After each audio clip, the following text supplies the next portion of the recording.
Hello and welcome to the Just and Sinner podcast. I am your host, Dr. Jordan Cooper. Thank you so much for joining me once again on the program today. Just a quick reminder that Just and Sinner as an organization is supported by donors. And as we are expanding in some ways, we are hiring an editor and we have a number of other things going on. We really do need your support. We're not quite where we want to be in terms of monthly giving. So if you do enjoy what we do and you're benefiting from it and you want to give a monthly or one-time gift as well, that is greatly appreciated. You can go to justincenter.org, go to our donate page there. You can join our Patreon. And if you are a patron of $6 or more a month, you can join our Discord server. And we just need some more support from where we are. So on the program today, we're doing a live discussion. It's a live YouTube discussion for those who are listening to the podcast, just the audio and don't know. But this is going to be a live discussion surrounding some recent talk that has occurred with the release of a podcast that is, that's showing the history of Mars Hill Church, that's cataloging the history of Mark Driscoll and the beginnings of the New Calvinism movement, Young, Restless, and Reformed, particularly with him. If you are not familiar with the podcast, I mean, it's kind of all anyone's been talking about, it seems like these days, but it's called The Rise and Fall of Mars Hill, hosted by Mike Cosper. It's from Christianity Today. So there are, if you listen to the podcast, it goes through, I think it's about 6 episodes. They had this extra bonus episode with Josh Harris that I really had no desire to listen to, so I didn't. But the main episodes go through the story of Mars Hill and Mark Driscoll, where he came from, why the timing of Driscoll's church, and why it was that evangelicalism was ready for someone like him, why he got such a following, and then what that says about the church in general. So the issues that I want to address as I'm thinking through this are just related to the kind of celebrity culture that we have within American Christianity in general. So as you know, if you watch or listen to the things that I've done, it's not really a thing that I like to do to kind of like, go after megachurch pastors and deal with scandals and things like that. It's just not where I focus, and it's not really what I want to be doing. I do, largely academic theology, but there are a lot of important issues that I do think we do need to address. There are a lot of other people that spend all their time addressing those kind of things, but I do have people ask me thoughts on certain things, and people seem to like my Ravi Zacharias video that kind of blew up on YouTube when I addressed that controversy. And so anyway, I don't want to be the kind of channel that just deals with controversies in the church, but I do think that there are some important factors culturally and within the church. So I mean, culturally in terms of the broader Western culture that we have right now surrounding celebrity, and then how it affects the church. And we can discuss some aspects about that and how to address it, what the problems are and how to address those problems. So if you have questions and you are in the live chat, you can ask those. I will be doing some interacting with the chat, hopefully, as I get through this, especially if you have listened to the podcast. I would be very interested in hearing your thoughts and questions on specifics as well. So and I've mentioned this before, I was part of the New Calvinism movement. I was there, I was in college at the right time. I graduated high school in 2005, and that at that time, the New Calvinism was becoming a thing. There were these very popular preachers, Mark Driscoll among them. John Piper was very popular, and there C.J. Mahaney at the time and many others. But when I went to college to study theology, New Calvinism was like all the rage. Everybody was into the New Calvinism. There was a lot of music that was coming from that perspective. There were a lot of popular pastors. And when you look into what the Young, Restless, and Reformed movement, as it was called at the time, it was not really a movement that was defined by the confessional boundaries of what is historic Reformed theology. So the Young, Restless, and Reformed movement was not, historic Presbyterianism or, Dutch Reformed, talking about the 3 forms of unity all the time. It was essentially a form of what was megachurch, evangelical, celebrity-driven Christianity that had some elements of the 5 points of Calvinism kind of sprinkled in. So there was some influence from the Reformed tradition, but looking back, I wouldn't really consider it Reformed in any meaningful sense whatsoever, in terms of ecclesiology, but soteriology and sacramentology and all sorts of other things as well. And you see that very clearly with someone like Mark Driscoll. So looking back into kind of the time period before the New Calvinism, I think we have to ask the question, why is it that the New Calvinism was so popular this time? Why did guys like Mark Driscoll have such an impact? Why was it that people, my age and a little older as well, why is it that we had, why is it that we had such an attraction to these kind of people? And for the record, it's not like I was listening to Mark Driscoll all the time. I really didn't very much. I had read a couple of his books and I thought they were pretty good, but it wasn't like listening to his sermons all the time.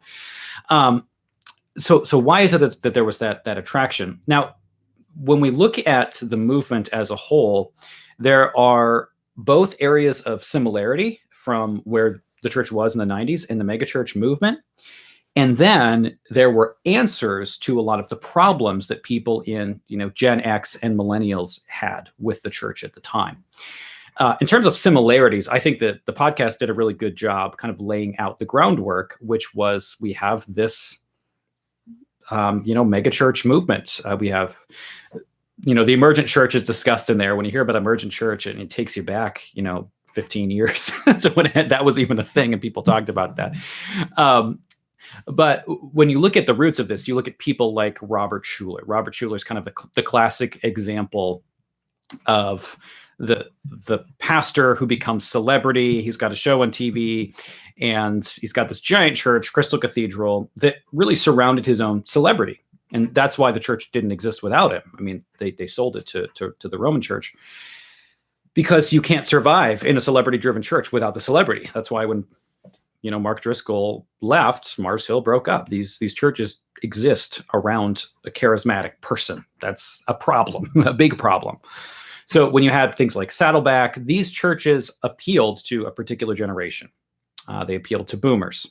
And you get a lot of self-help messaging, especially with a Robert Schuller. I mean, he would say that. He talked about the gospel of of self-help and these kind of things. If you ever want to hear something from Robert Schuller that's worthwhile, find that White Horse Inn interview they did. I don't know why he agreed to do it, but he hangs up on them partway through. It's like an amazing, amazing interview. Totally, if you could find that, I haven't listened to that in years, but totally worthwhile. But you have this kind of self-help Christianity. So what happens with guys like Mark Driscoll and John Piper and others within the New Calvinism movement is they addressed part of the problem, which is the kind of self-help type of Christianity. And I think there's that message that they play here, which I hadn't actually ever heard, which is a sermon that John Piper gave about this retired woman collecting seashells. And he kind of goes off on how we shouldn't, don't waste your life, which is a popular book of John Piper's, where he says, in retirement, don't waste your life collecting seashells. You have important things to do. Like God has called you to do all sorts of stuff. I think why a message like that at the time would have been so meaningful was that for those who are raised in this just Christianity that was just self-help meaninglessness, there needed to be challenge. They wanted to be challenged. They wanted to hear about, a God who is actually God, one who is not just here to make us feel good. So the New Calvinism really addressed that with talking about the sovereignty of God, the 5 points of Calvinism. It addressed the shallowness of the Christianity that existed, especially in the 90s with the Saddleback kind of churches. There was no depth to it. It was seeker driven. It didn't bring you deep into scripture at all. It was consumer driven. So the reformed quote unquote churches that rose in this period really did address an issue that was there. And, I found myself, just talking my own experience, coming out of evangelicalism that existed in the 90s. And yes, from a Reformed bent as well, but also being, listening to the Rick Warrens and reading Purpose Driven Life and all of those kind of things as well. It was really helpful for me to hear Christianity that was intellectually rigorous at all, that really cared about doctrine. And again, I had some of that in my church because it was a Reformed church, but a lot of the the river of evangelicalism that I was swimming in other ways, and Christian culture was not that, right? So I think that's really what appealed to a lot of people. But I think what everyone's come to realize at this point, maybe not everyone, but a lot of people have come to realize is that while figures like Driscoll and Piper and these others they did confront real issues, they didn't get to the heart of the issue of what was wrong. Because yes, there was absolutely a doctrinal issue in terms of the self-help messaging, but they never got to the root of the issue, which is the way that Americans have done church and approached celebrity and looked at pastors. That's the problem. And that problem persists within a lot of the New Calvinist churches. And Mark Driscoll is just one example of that. He's probably the most obvious example because the guy is obviously a mess if you read much about him or from him. And control issues, narcissism issues. You see that the church surrounds his personality. It exists for the sake of his personality. People follow him and his ideas. He sees himself as a celebrity. And the really difficult thing about Driscoll as well is that he didn't go away. And this is something that you see with a lot of these guys, is that because they have no accountability, they just have themselves, they have their own celebrity, is that they don't take advice or accountability for anybody else. And since their whole church was founded on their persona, they leave. It doesn't matter if they're disciplined or whatever. They just start another church. And they all do this. I mean, Mark Driscoll did this, but, Tillian Chivijian did this. They all do this. This is just what these guys do. They're always going to go off and start a new church. They don't want accountability. And if you read the stories of Driscoll's church right now, I mean, the power and control, it's wild stuff. If you haven't looked at the Trinity Church and Phoenix and what's going on there, it is scary. And thankfully, people are leaving there too. I mean, that church is probably going to implode as well, and he's going to go somewhere else. These guys don't give up because their whole Christianity and experience in the church is centered on them and their personality. So it's a very, very dangerous thing. All right. So there's my kind of background here, right, of where this whole thing came from, and then why I think that appealed to people initially, and then what the basic problem is here. So that's like the fundamental basic stuff, right? There's something I do want to say though, particularly about Driscoll, and I think that this is something that the podcast really didn't do the greatest job interacting with or dealing with fairly. And that is the way that Mark Driscoll spoke to men. Because I think a lot of people jump to Driscoll's a misogynist, the problem is misogyny, patriarchy, whatever. People jump there. But I think they don't really give enough attention and time to the fact that Driscoll was addressing like a real need that men have. There's a reason why men were so attracted to Mark Driscoll. There's a reason why men are so attracted to Jordan Peterson. Like, there's a reason for that.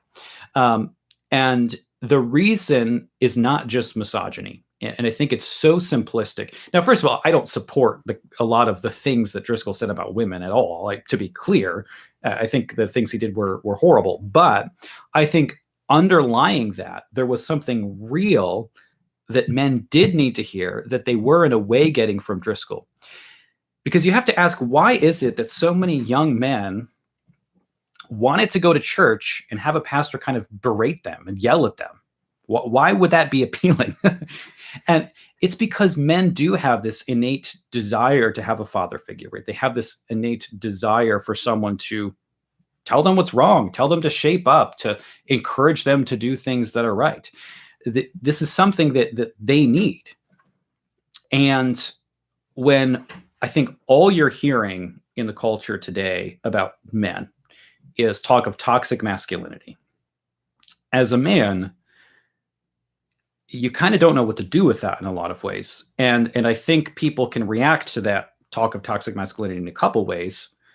One is that the man can respond by just totally stepping back and doing nothing and just letting women do everything and kind of feeling bad about themselves and apologizing for being a man. That's not healthy, but that's what a lot of people are doing. But on the other hand, what you have is now I see all of these kind of men's rights groups and these people jumping into these extremist positions of things, like the biblical patriarchy movement, which I think is not good. I think there are huge problems with that.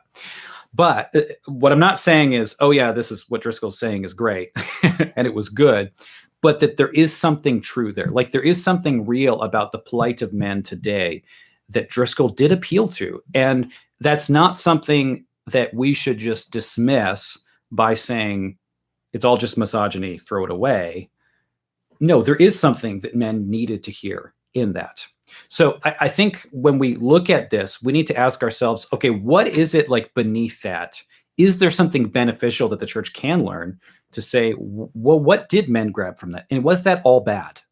Because a lot of what he was saying was not all bad. I mean, if you listen to his sermons, he's rebuking men for treating women poorly and hurting women and sleeping around. And like men kind of need to be beaten over the head with this stuff sometimes. Like we need that. All of us do.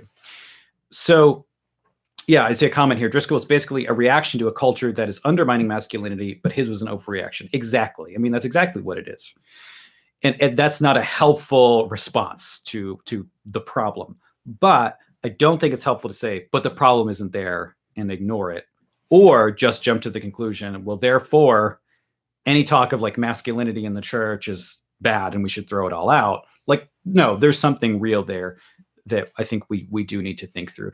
That's something I thought was kind of missing in the podcast and is missing, I think, in a lot of these discussions, is that that is something that's decent. Now, I will say that as I listened to that podcast, I do think it did a pretty fair job of actually addressing what were some of the positive things to come out of Mars Hill as well.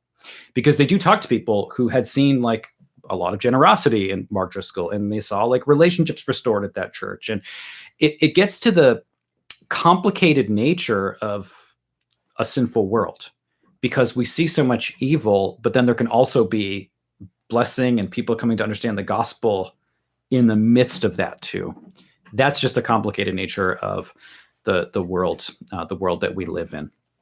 So let me just talk now a little bit about, and again, you can ask questions here. I'm happy to interact with whatever questions you have on this topic. This isn't all about Mark Driscoll, because I could spend time going through what Driscoll did wrong, and that's not what I do. So I'm not interested in that in particular, but his is kind of a case study of a lot of the problems. But one of the biggest problems that I saw here is Mark Driscoll started a church without having like any church membership himself or any call from anybody. This is really the huge issue with evangelicalism. And this is what gives weight to the Roman Catholic critiques that there are 30,000 denominations, which isn't an accurate number, but it leads to the critiques of Rome to say, hey, you Protestants are like free for all. Anyone do whatever they want, because mainstream Protestantism just doesn't actually have an ecclesiology like in America. It doesn't have an ecclesiology. It's yes, I see Wilson, absolutely. Doug Wilson absolutely is an overreaction too. And Doug Wilson, I will say, is, and I know I have CREC listeners, so, and I understand there are people I love in the CREC, but I think Wilson is exactly this problem as well. I think Wilson's group is very centered on him. And it's very centered on his personality. It's very centered on his particular rhetoric. He gathers people, literally gathers people around himself. Like, people move to be near Doug Wilson. That's not healthy for a church. It's just not healthy. And the fact that the CREC in many ways was built up around a particular figure is not healthy either. I have a lot to say there. The way that Wilson controls so many different arms of things is not good. And I do ultimately think that there are a lot of connections between Driscoll and Wilson. That's not to say they're exactly the same. That's not to say Wilson's done exactly the same things, but he's mishandled some situations pretty horribly. And the way that he's responded I'll say this about Wilson. The thing that has bothered me about Wilson the most, because to be fair, like I've read a bit of Wilson's work, and there's a lot that I really enjoyed. I really thought Reformed is Not Enough had a lot of great points about covenant objectivity. It's a good book. It's a very interesting book. I obviously don't agree with everything in it, but when I had read it, I found it very useful. I had really enjoyed his work on classical education when I had read his books there. But I have slowly gotten more and more wary of Wilson, and it is the celebrity mentality that I see there. But in particular, it's the way that criticism is dealt with. And this is something that I see with a lot of these kind of celebrity pastors, is that when there is no humility, like when there's no stepping back and you hear a criticism and listening, like and saying, yeah, I apologize, I shouldn't have said that. There's no self-reflection when the response is immediate self-defense and attack. And not only that, but also bringing your followers to go follow you and also attack that person. Then you're just defending yourself. And it's this self-centered kind of, I need to defend me, that is not healthy for pastors. And I see Wilson feeding that. And I don't know how anyone can read about the abuse issues. And yes, I've read plenty on it from him and his justifications for everything that have occurred there in the way that he handled these situations. I don't know how anybody can look at those situations honestly and say, oh yeah, Wilson did the right thing. When, Wilson could have just said, look, I messed up. I didn't know what I was doing. This was a bad call, but he will never do that. I've not seen him apologize, like come out and just show any kind of humility. And that's dangerous for a leader, a Christian leader. It's not healthy. So I see that there with Wilson, and it's similar to what I see in terms of attitude in Driscoll. Again, doesn't mean they're exactly the same. Doesn't mean Wilson's doing all the same things, but and I've been outspoken about being a critic of Wilson's views on patriarchy as well. So, I can say that too. And I see, a lot of comments in the chat here about some things about Wilson, but I don't want to get too far off on Wilson and the issues there. I did interview Wilson on the podcast quite a while ago. That was like toward the beginning of my podcast on the subject of federal vision. But yeah, I've certainly moved farther away from him for a number of reasons and become more wary of him. Okay.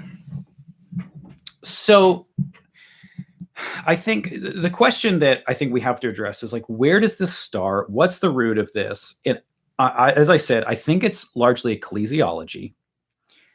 And where does this come from? Maybe the question then.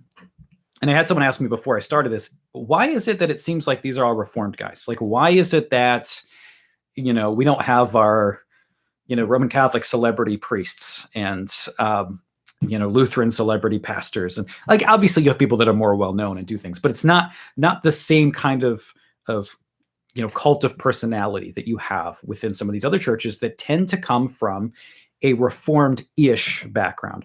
So the question is there something specifically about Reformed theology that leads to this, or not? Is that just a coincidence? So to answer that question, I don't know that it's specific Reformed theology in terms of historic Reformed theology or the historic Reformed confessions. I think that it really more so has to do with the groundwork that was set in the First Great Awakening. Now, I blame the Great Awakenings for a lot. I grew up in Western Massachusetts, right near where Jonathan Edwards was, the heart of the First Great Awakening, which, makes me want to be like, oh, this is my history and heritage. This is great. But it really, I have so many issues with it. When you look, for example, at the way that someone like George Whitefield talked, especially in his earlier career, the way that Whitefield spoke about other pastors, there was a skepticism of pastors who had passed examination in their churches, were rightly ordained. There was a skepticism that they were really Christians because perhaps they didn't have the right conversion experience. So what happens then is that you have this shift with the Great Awakening from now you're not really looking at the church as an institution. You're not looking for true Christianity in, correct doctrine and people that have gone through the proper examination and have been rightly ordained. Now you're looking at whether the person has had the real experience, right? So then how is it that you trust a pastor? How is it that you trust? Is it because they've been rightly called? Is it because you just go to a congregation and you agree with what the teaching of that tradition is, and there's the pastor they called, and that's your pastor? No, instead, you look at him with skepticism unless he can prove himself. And the way that he can prove himself is if he's had the right conversion experience. And how do you know that he's had the right conversion experience? That's the question. Well, he's got to put on a show for you. He's got to get emotional and talk about how he has changed and how the Spirit has entered his heart and made him feel certain things. And he has to be expressive in his preaching enough that it seems sincere enough. So you've turned from anything external to the pure internal stuff. Same stuff that I've addressed in my going through Carl Trueman's recent book, The Rise and Triumph of the Modern Self. So you see this kind of, internal gazing at the self in just broader culture, especially American culture. So look at the Transcendentalists and the preachers of the First Great Awakening. Seem totally different theologically, but they're really coming from the same place in a lot of ways in terms of how the self is viewed, because everything is about the authentic self, the authentic inner experience and inner feelings. So that happens in the broader world, but it also happens in the church. And so because the First Great Awakening was so important for the development of American Christianity, it's inevitable that America is going to be the place where this happens. And America is the land of celebrity anyway, right? So you have the rise of celebrity in the cinema and all sorts of other things as well. So America's kind of the land of celebrity. You've got people who are famous because they kind of made themselves. They have, you think of like, Ford, or you think of these companies and people who have just had great success, and that's celebrated in America. I'm not saying that that's bad to celebrate those things, by the way. I'm just saying that's the reality.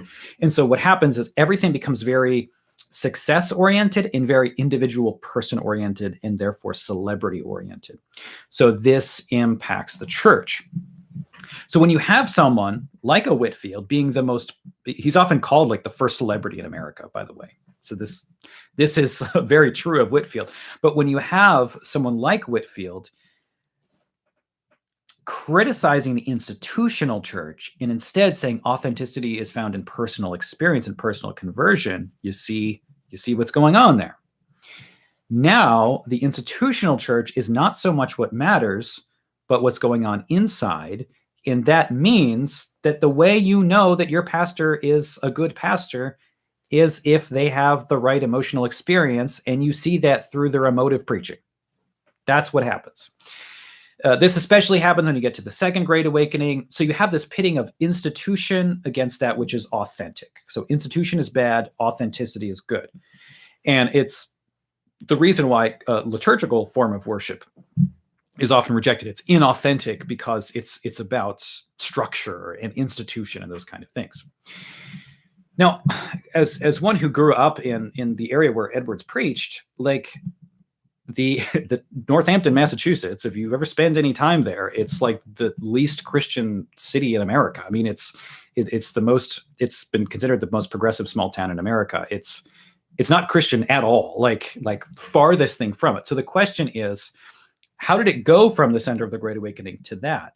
And my thesis is, and you can prove me wrong maybe, and I'm not a historian, so I don't know if I can connect all the dots, but at least from what I've looked at, my thesis there is that because of that anti-institutionalism, anti-church structure, it's inevitable that Christianity would just fall apart there because you don't have the things to keep it together.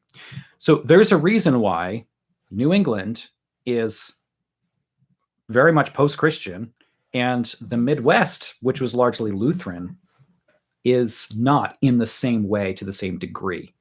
Like there is a difference there, and you could say it's cultural and ethnic, and there are probably a lot of factors, and of course some of it's just people have been in New England longer, but I do tend to think that there probably is a connection there.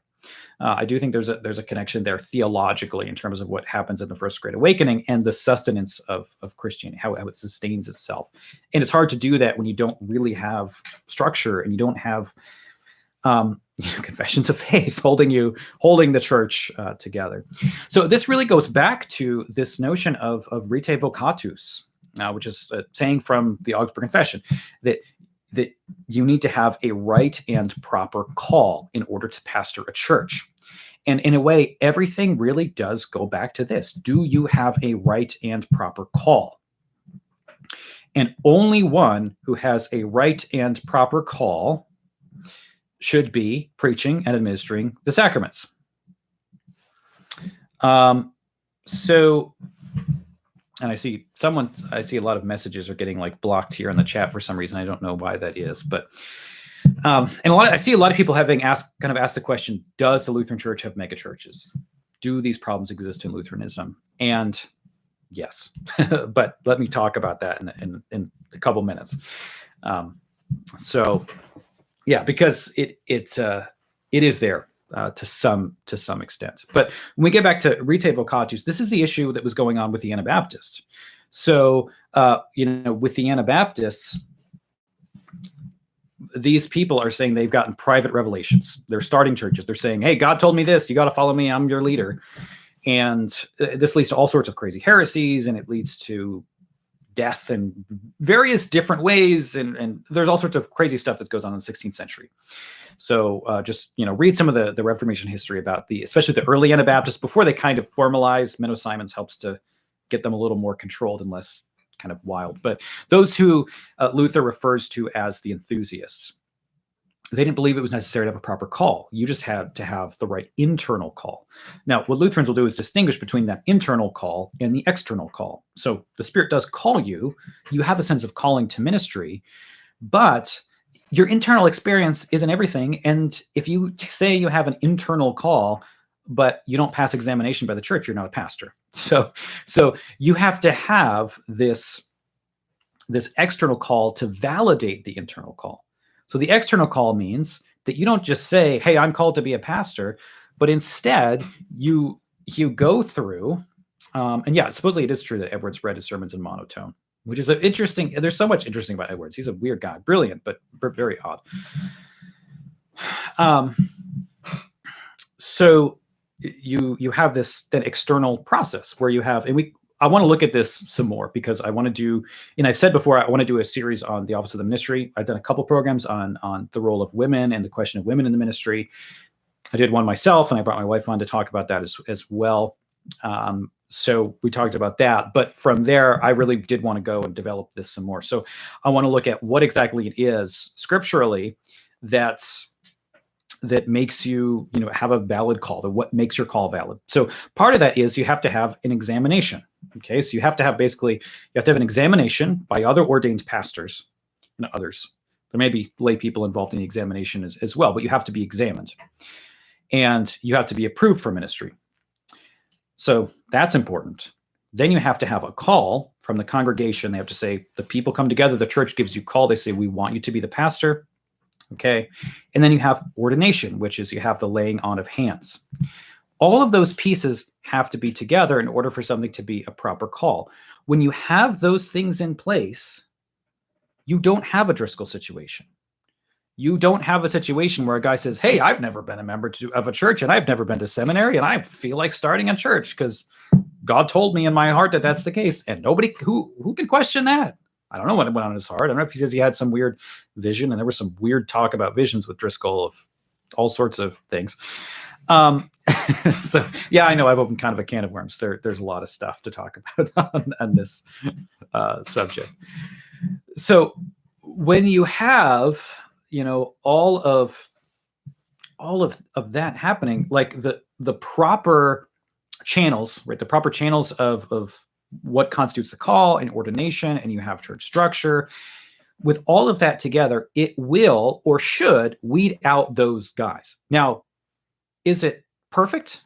Like, is it a perfect system? Is there any perfect system? Of course not. Like, you're going to have people sneak in and there are going to be issues, and you can't totally get rid of people that have issues in the church, and the church is not going to be perfect, and you're going to have bad pastors. You're going to have pastors that kind of have an ego. You're going to have pastors that, have this issue or that issue. And that's the reality. We've all got it. I mean, every pastor's got issues. I've got plenty of issues. I'm sure that congregants in my churches could tell you things that I've done wrong too. And that's just part of it's part of being a sinner, right? Saints and sinners. Of course, that's also different from someone who just doesn't in any way fulfill the pastoral qualifications. But that's exactly why you have a board of people that comes together. So in the AALC, we have what's called our Clergy Commission. They come together. There are a list of theological questions that are asked that the candidate has to answer. There are practical questions that are asked. They're examined.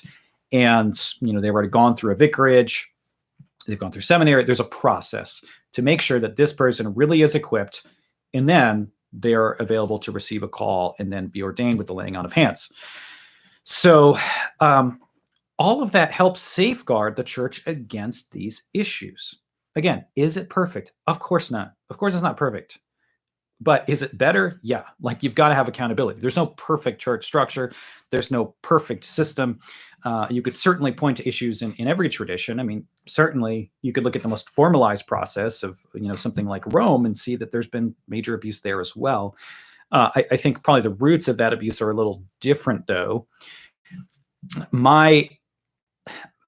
Here's my take, whatever it's worth. But my take tends to be that when something is so hierarchical, it can come to the point where people with a lot of power in high positions within a hierarchical structure can cover up corruption.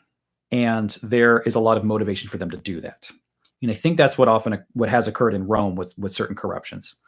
But then when you get to the low church traditions, you have guys who can just jump in and they're the corrupt ones in the first place. So something in between that, I think, is the best. Again, not perfect. It's not going to be, of course. All right. So then a lot of people have been asking me, like, how does this relate to Lutheran churches? Is there a celebrity culture within Lutheranism to some degree? Is there a megachurch culture within Lutheranism to some degree? Now, I've only mentioned celebrity. I haven't even gotten to the megachurch issues yet, though that follows. So let's talk about celebrity first. There are always going to be dangers of celebrity in any tradition. And there's always going to be a danger in following just one person.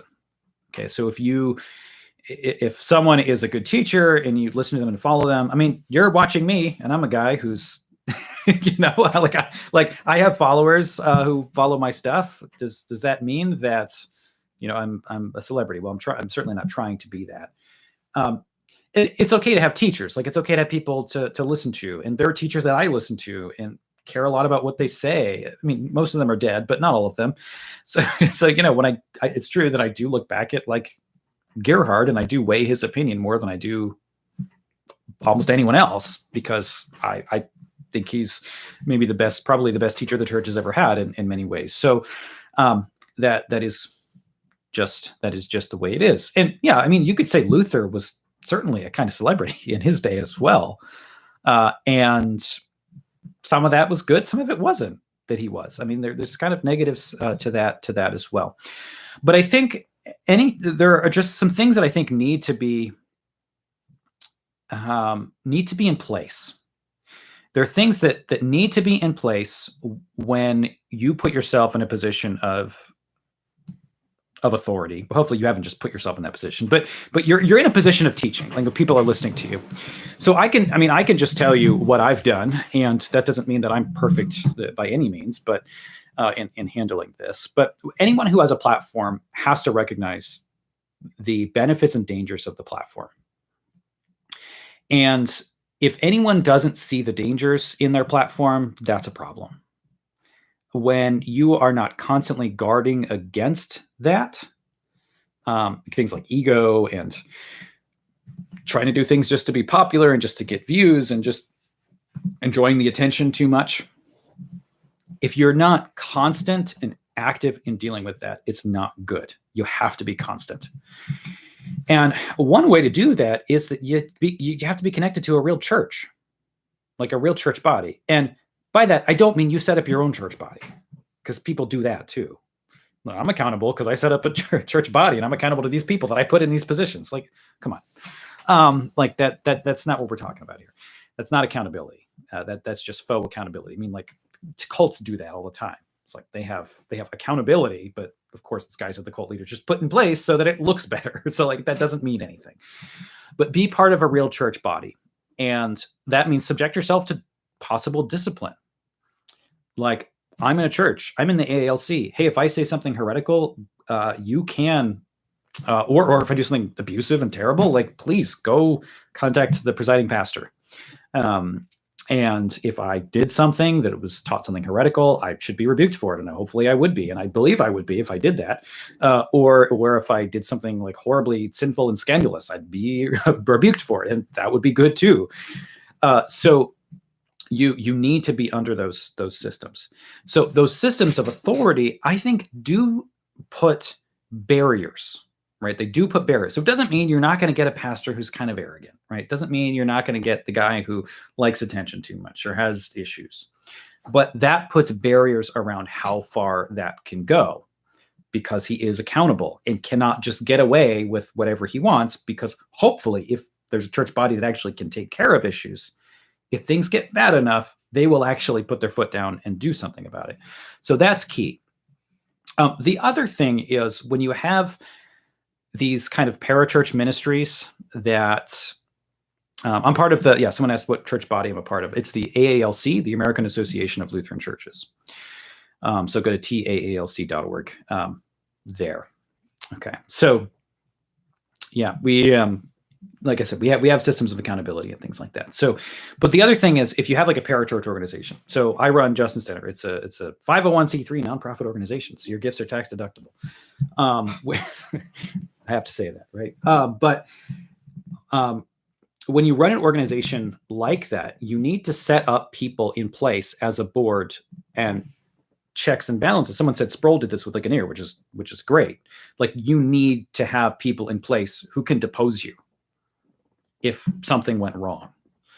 And you need to surround yourself with people who are more than just yes men. You need to surround yourself with people who will be like, hey, I'm kind of concerned about what this thing that you're doing looks like, or I'm kind of concerned about this or that. Like that is absolutely what you need. So I'm saying this as someone who has like thought through this myself and like had to think through this. Okay. But these are things that you should look for when you're looking at someone who's doing this kind of thing. Those are signs that you need to look for. And when those pieces of accountability aren't there, those are warning signs.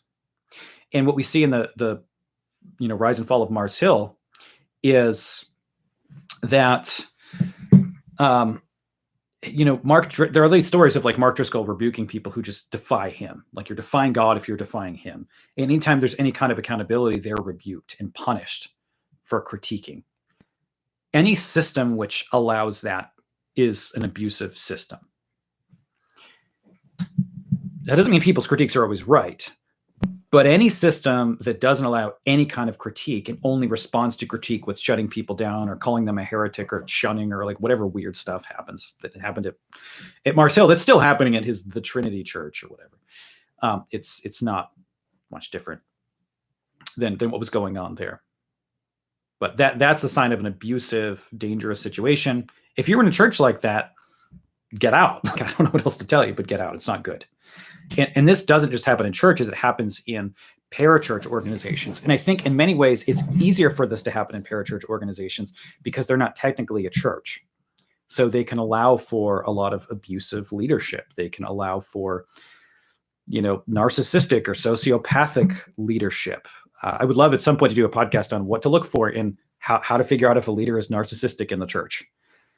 Because I've seen it many, many times, sadly seen it many, many times. And there are certain signs, warning signs that you should look for to know that you are indeed seeing that. Now, of course, I'm not a psychologist. It's just the experience of somebody in the church who's seen this stuff. Okay. Someone said, I like the fact that the Widener Institute has multiple teachers who help spread the attention and prevents the celebrity culture. And that's always been the goal of the things that I've done is like, I started this because I started a blog when I was in college. And I found that there were people that were actually reading that thing. Which I don't know why you'd read a college theology student's blog, but some people did and were interested. And then some people said, hey, you should do a podcast. And I did, and it grew from there. But okay, if you're interested in narcissism in the church, I can certainly talk about that. Yeah, and there are some good books and resources written on this subject. So I appreciate that, guys. Yeah, something I can certainly do. I did like a Twitter thread on this that was like, I don't know if it was like 10 points. This was a while ago of like how to recognize a narcissistic leader. So I think maybe I can go through a list like that I put together. So yeah, I appreciate that if that would be helpful for you. But with Just and Sinner, then it was like, all right, well, I guess I've got to put something together, and it's like, I don't want this to be just me. So initially I did add people to Just and Sinner a while ago, and it was the wrong people. It was very much the wrong people. And it kind of came down on my head. Because of that, it was a little scary to bring people on board again. But I built up the thing to a certain point that I knew that I wanted to add people who are involved as well. So that's why we have a bigger team. The goal is to grow the team. The goal of Just and Sinner as an organization has always been that this organization would live far longer than me. That this would be something that would educate people for many years to come. So the goal there is that I will add people. Of course, we got to get funding and we've got to grow and all sorts of things have to happen. But I would love that our publishing and seminars and all sorts of other things and podcasts, that this is not just me, that it grows and becomes something much bigger than that, that I can die and be forgotten and the work that's there will continue. So that's always been the goal. So I hear a lot of you saying that Harris' interview is actually worth listening to. Cosper brings up some good questions, and Harris's responses make it worth it. Maybe I will. Yeah, maybe I'll do that. Harris followed me for a long time on Twitter. So I think he actually listened. He actually listened to my podcast at one point, like way back in the beginning. But as odd as that is now, so okay. But if some of you are saying that, maybe I will take the time to listen. The guy drives me more than a little crazy. So, if you think the pushback is worth it, maybe I should actually take the time doing it. So I think this is something you look for in Lutheran churches, because people are all asking about celebrities in Lutheran churches. When you're looking at a congregation that says they're Lutheran, first of all, look who they're associated with. Is it an independent Lutheran church? Now, I don't want to say that every independent Lutheran church is corrupt or something. I know a lot of independent Lutheran congregations that are independent because they left the ELCA and the issues got really bad and they're like, I don't know where to go, so they became independent churches. I understand that. But if a church is founded to be an independent church and doesn't have any accountability structure outside of that individual congregation, I would be very wary of that church. If they have no intention of ever joining any other church body, I would be very wary of that church. Because when you do have, whether it's the AALC or LCMS or WELS or whatever it is, if you have something in a church body, it can't just be about the pastor in the same way. So find out if the pastor, if it's an independent church, David Henkel did not like synodical affiliation. Yeah, I understand the reasons why Lutherans were so kind of congregational in America at first. There were so many issues with the state Lutheran church in Germany that I think a lot of people kind of ran the other direction at first and went like super congregational and were not synods at all.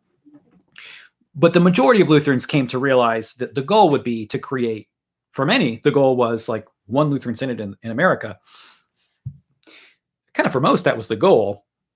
The problem is that they couldn't agree on all of the doctrine, so it didn't end up happening. But the goal was that there would be union between these different churches they become into fellowship in different ways. I don't think it means you have to have one ecclesiastical structure between all of you. I don't think you have to have one, archbishop or something over all Lutherans. I don't. This is why the ALC and LCMS were in fellowship. I don't see it as necessary that we have like the same bishop and the same exact ecclesiastical authorities. We've declared fellowship, and that's good enough. But we're not running as totally independent congregations. And I think at this point, we should be able to look back and look at the experiment that was independent congregations and say that it was a failed experiment and we should not do it anymore. Like it was an experiment that we did, and there were reasons why people tried it, but it didn't work. And it leaves you without accountability. Because what happens is not that a group of people, maybe sometimes it does, okay, but a group of people comes together and says, we want to found a church because we care about, the promotion of biblical doctrine, and we want to minister to our community. But oftentimes it's a charismatic person that has no education, has no call, and decides to start a church. And in those churches then, that are started by one person and have no desire to affiliate with anybody, they may get an accountability structure of elders. But in the circumstances I've seen most often, who puts the elders in place? The pastor. So you get a bunch of elders and say, look, I have accountability, and you've set up the elders. And you've set up the whole church yourself. You have no right then to say, I have accountability. CFW Walther actually encounters people like this who were saying like, oh yeah, I have a right call because I got some people together and they sat on their pastor. And he calls those people sneaks. He does this in his pastoral theology. They snuck into the pastoral office, and it's not a real call. It's not a valid call. It's not a valid call if you manipulate your way into a church. If you have a bunch of people that really like you and say, hey, call me as your pastor, and they say, hey, you're our pastor, then it's a call. There you go. It's not how this works. And from a Lutheran theological standpoint, that is absolutely in no way how Lutheran ecclesiology works. But I've seen people try to justify that kind of thing from Lutheran ecclesiology. And it's completely unhistorical. It's not how these things have worked. So there was, to an extent, some of that within pietism, which to some extent was anti-institutional, but it depends on the kind of pietism you're talking about, because pietism is one of those things that is so generalized that it just becomes completely unhelpful. It's a very broad movement. All sorts of things are called pietism. All sorts of things that are really good, really bad, in between are pietism. So like the term is almost meaningless in the way that it's used today, honestly. Because people just usually mean something like legalist by pietist, but that's just not even a historical definition. It's just kind of a made up definition, which is bizarre, but that's somehow things got to that point. Pietism is used as a slur by post-mill types. It is by a lot of people. And pietism is an actual movement with actual ideas and beliefs and practices. And like any movement, like it's complicated. There are some really good things and some really bad things. Pietism did a lot that was positive in encouraging personal accountability between groups, fellowship between Christians, an active prayer life, missions work. Like those things are wonderful. But pietism often led to some things that were not great, like a subjectivism or like a kind of downplaying the importance of the sacraments or the external word. Quakers, they're like the ultimate like subjective individualists. Like they're the ultimate like example of that. And we have pietists, we have churchly pietists and radical pietists, and they're very different. So it's a bit of a complicated thing when we're talking specifically about pietism. But along with the celebrity comes the style of worship that you most often find in a lot of megachurches, where we're borrowing the celebrity from pop culture, and then we also borrow the kind of music and dress and everything else from pop culture. And we implement that in the church service, which further reinforces the notion of celebrity. One of the things that's really bad about that, and there are many things that are really bad about that, but one of them is, well, and this is part of my critique of pop culture in general. And I have this in the book the last book that I wrote that's not published, the True, the Good, and the Beautiful. I deal with the question of pop culture. In general, I think pop culture is bad. Okay. But by that, I don't mean like hate everything that's pop culture. But I think if we look at like overall effect of pop culture within society today, And has the rise of pop culture overall given us benefit? I would say no. It's done far more harm than good. So here is what's different, or what's problematic about that. I've said that, and you could be a snob when you critique pop culture, because that means you're talking about high culture. But I love high culture. Okay, I'm a snob. I like opera and classical music and all of the things that are high culture. So that's what it is. Okay, so there's high culture, and high culture, what it has is a consistency. It has a consistency over centuries, and you have an amalgamation of things from all different people and places and times, so that things aren't thrown away. Right? They're preserved. The most beautiful things are preserved. That's the idea behind the preservation of high culture, whether it's in art or music or whatever it might be. And those who, thank you for the support there. I appreciate that. So high culture is to support the beautiful. That's the goal, to continue the beautiful, to continue your culture. And for people who are into high culture, if they're going to worship and worship is going to reflect that, it's going to be liturgical. Because liturgical worship has that goal of beauty, the preservation of the past. It unites people from all different nations and times together in that same way. And it sounds snobby a lot of times to talk about high culture as superior. But I will also say this, because I think this is important too, is there's a difference between pop culture and folk culture. And folk culture is also really good, and it doesn't have the same kind of snobbery attached to it as high culture does. But folk culture means that there is a particular culture that has grown up in a place, and parents teach their children, grandparents teach their grandchildren to great-grandchildren, and there are customs and there are rituals and dances and music and art and all of this that just kind of grows from the ground up. It's passed on from family to family. And it's tied to place and region and people. And that's beautiful and wonderful, just like high culture is. So it's not an issue of being snobby and not being snobby. In other words, high culture and folk culture are both good, because they're both celebrating the beautiful. They're both there for the purpose of uniting people in commonalities. Pop culture doesn't do that. Pop culture is different, because pop culture does not unite people across even age barriers. And, for example, how, and I think this is kind of sad, but how often do you see people online getting really excited because someone made a reference to, I don't know, iCarly or something, and other people that are that age are really excited too, because it's we've got something in common. That's your culture. That's what unites you to other people, is some stupid TV show, because you share that. That's why we love nostalgia so much, because the thing is, pop culture just changes constantly. It's one thing and then something else and then something else and then something else and then something else. And this is exactly what megachurches do in worship. They grab onto that and say, now we're going to take this pop culture thing. Now we're going to apply it to our church. And what that means is there's no consistency. It means oh, hey, we're going to change our songs every 2 years because then it's not cool anymore. And I know I'm a millennial. I'm not cool anymore. My wife tells me that the Zoomers call us chuggy, or I don't know what that word means, but it's a way to insult millennials or something. I don't know.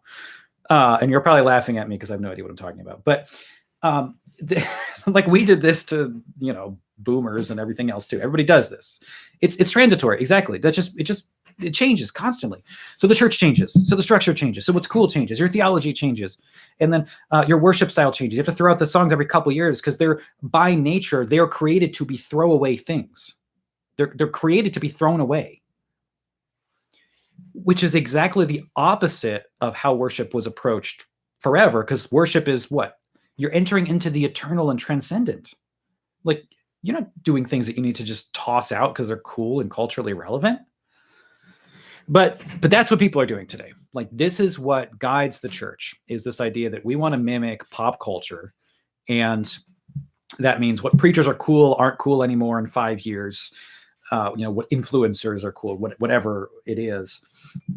And that also means that now churches are divided by age demographics, because what appeals to a millennial doesn't appeal to a Zoomer, because Zoomers don't like tight pants. So they get the pastor that wears bigger pants, I guess. I don't know. Like the millennials don't. And the music reflects one age group. And so you have the megachurch for this age group and the megachurch for this age group and the megachurch for that age group. And they all die and close. And then you get another megachurch. It's encouraging the church to just live in such a way that is so transitory and not eternal, not tethered to anything at all, just the whims of culture and what people think is currently cool and relevant. And it's kind of just pathetic.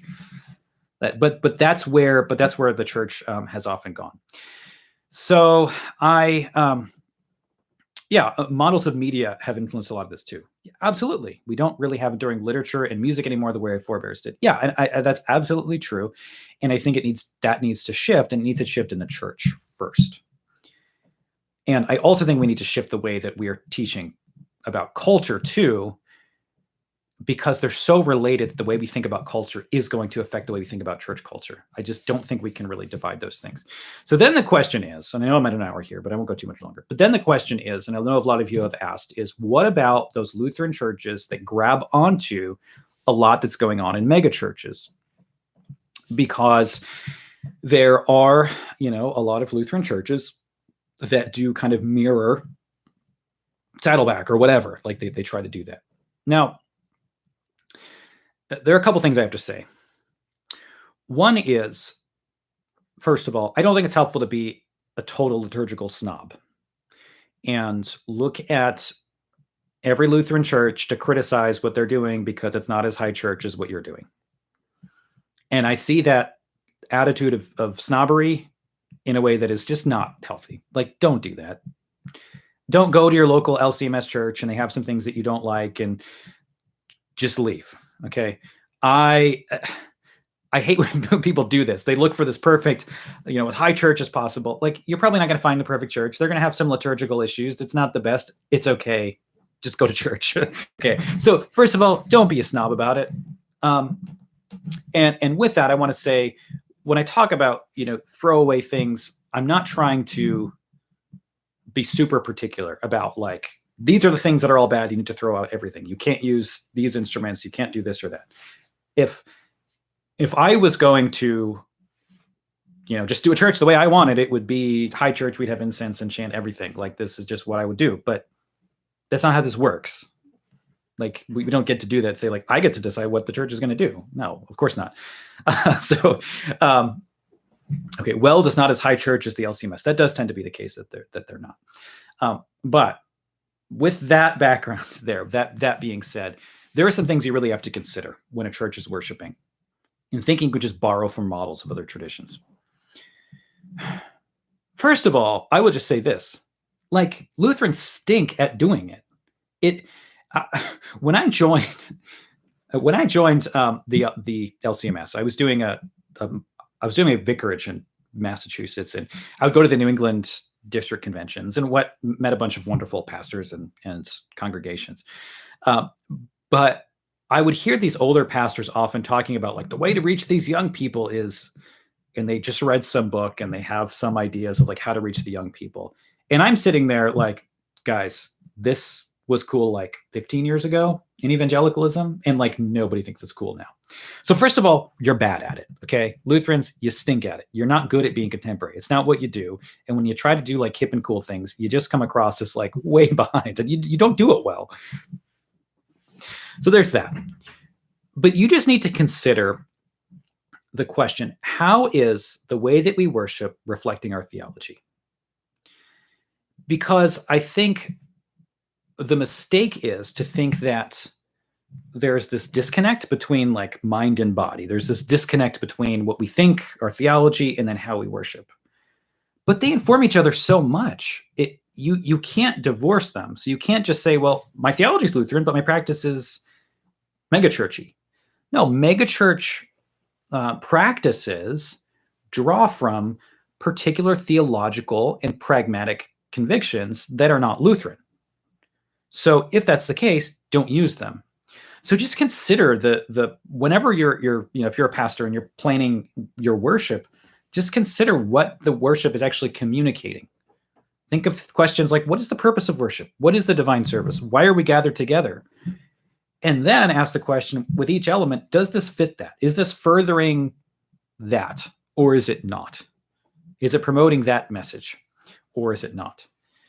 So, and I know there's differences between high church and low church. And I understand that some Lutheran churches are going to be more low church and some more high church. And I think that can be done with being faithful to our confessions, if you do it in a way that's consistent with our confessions. So, I think if your congregation, speaks parts of the liturgy, the Kyrie instead of chants it, does that mean it's not a Lutheran church? Like, no, don't get upset about things like that. I'd rather have it chanted for sure. Or like, don't get upset your pastor wear a chasuble or not, or whatever. Like these things, I don't think are really worth fighting over in such a heated way. But when what you're doing is just saying, we're just going to grab onto the models that seem to be bringing people in, which is completely wrong-headed way to look at church in the first place. And we're just going to stick them here and put some Lutheran on top. And this is true with any tradition too. It's not just Lutherans. Like all of us, our worship reflects our theology. So don't do it. If you're Reformed, don't do it either. It doesn't work. It's not consistent with your theology either. Okay. Well, it's an hour and 5 minutes here, so I've gone a bit over time. I appreciate you guys sticking around and watching this if you're able to watch it live. Hopefully you enjoy this discussion. It's a little different than what I usually talk about, but it's something that's been on my mind. And people ask me a bit about just because that podcast was really, really popular. If you want me to continue to do some of this, let me know. So yeah, if you want me to do the narcissism thing, I'd be happy to do that. Oh, one more question here. Let me just answer this real quick. How does wearing a robe reflect Lutheran theology? Because I think that's actually really important here. Robes reflect Lutheran theology in a couple different ways. One, is it absolutely necessary for worship? No. But is it helpful because it communicates something? Yes. What does it communicate? Two things. One is when you have liturgical robes and vestments and things like that, it helps to hide the pastor, because the pastor becomes just part of the service. Like he's just the guy that happens to be filling in. But what's really going on is what Christ is doing. So it gets rid of some of those particulars that you find in the celebrity-driven megachurches of like the pastor showing off his style and his gains or whatever, like the Stephen Furtick kind of stuff. So it helps to minimize that, the person, and it emphasizes the office. Like you're putting on robes, just like a policeman wears a uniform. You see the office, you see what the police officer is representing, whatever their face looks like. So it's the goal to put your focus on what they're representing.